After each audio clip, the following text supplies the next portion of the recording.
নমস্কার বন্ধুরা, আশা করি বন্ধুরা আপনারা সবাই খুব ভালো আছেন। আমিও খুব ভালো আছি। খুব গরম পড়েছে। আজকে আপনাদের সবার জন্য বাঙালির দুপুরের খুব সাধারণ একটা থালির রেসিপি নিয়ে এসেছি। মমস কিচেনে সবাইকে অনেক অনেক স্বাগত জানাচ্ছি। পুরো ভিডিওটা দেখতে থাকুন, আশা করি ভালো লাগবে। এখানে দেখুন দেশি রুই মাছ নিয়েছি। মাছগুলোকে লাল লাল করে ভেজে তুলে নেব।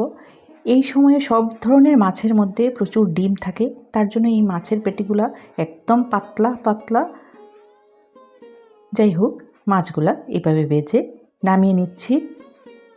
এখানে বলে রাখি, মাছ ভাজাতে কিন্তু হলুদ আর লবণ দিয়েই শুধু মেখে সর্ষের তেলের মধ্যে মাছগুলা ভেজে তুলে নিলাম।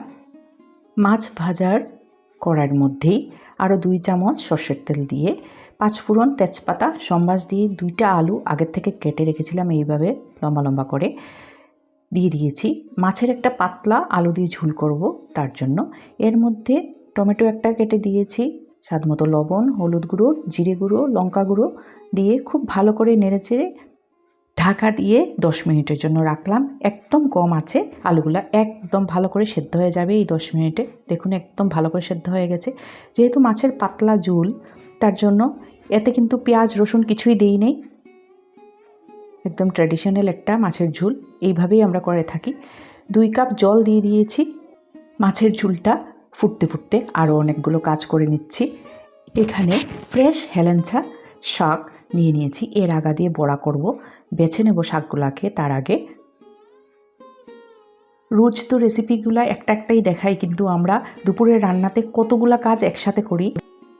এদিকে ঝোলটাও ফুটে উঠেছে। এইবার ভেজে রাখা মাছের টুকরোগুলো 6-7 টুকরা মাছ দিয়ে দিচ্ছি।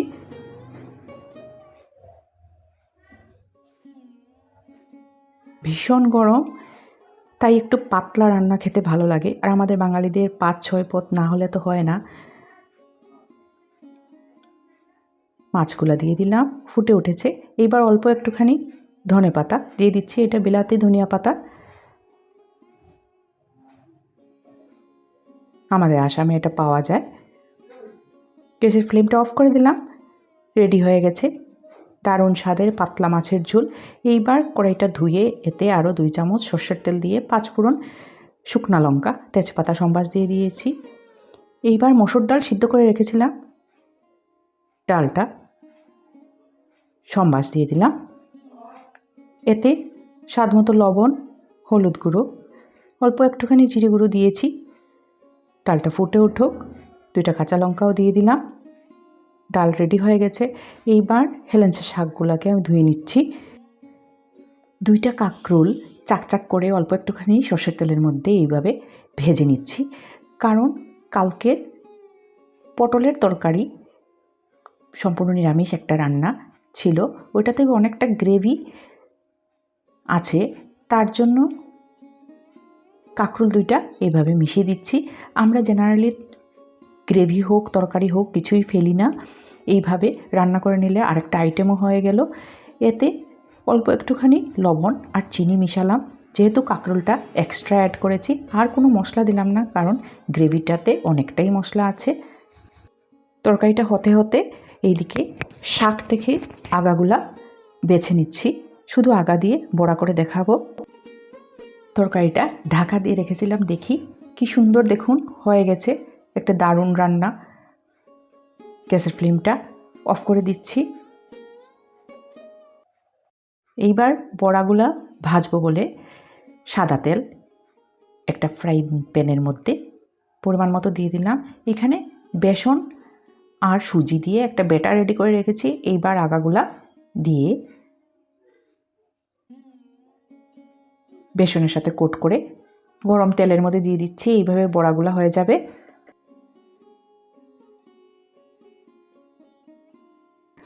এই হলো আমাদের দুপুরের একটা সাধারণ থালির রেসিপি। পুরো ডিটেলে এতগুলা রেসিপি দেখাতে গেলে ভিডিওটা অনেক বড় হয়ে যেত, তাই আমি খুব সহজভাবে অল্প অল্প করে দেখিয়ে দিলাম আপনাদেরকে।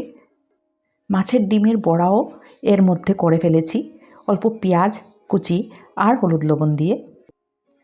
সব রান্না হয়ে গেছে, এবার গরম গরম ভাতের সাথে সার্ভ করে দেব। আশা করি আপনাদের সবার ভালো লেগেছে ভিডিওটা। ভালো লাগলে বন্ধুদের সাথে শেয়ার করার অনুরোধ রইল। গরম গরম ভাতের সাথে সার্ভ করে দিলাম। মাছের ডিম বড়াটাও দিয়ে দিয়েছি। সবাই খুব খুব ভালো থাকবেন, সুস্থ থাকবেন। আবারও একটা খুব ভালো রান্না নিয়ে আপনাদের সাথে খুব তাড়াতাড়ি দেখা হবে। গরমে সবাই সাবধান থাকবেন। যত পারা যায় হেলদি খাবারই ভালো। আজকের ভিডিওটা এই পর্যন্তই। ধন্যবাদ সবাইকে।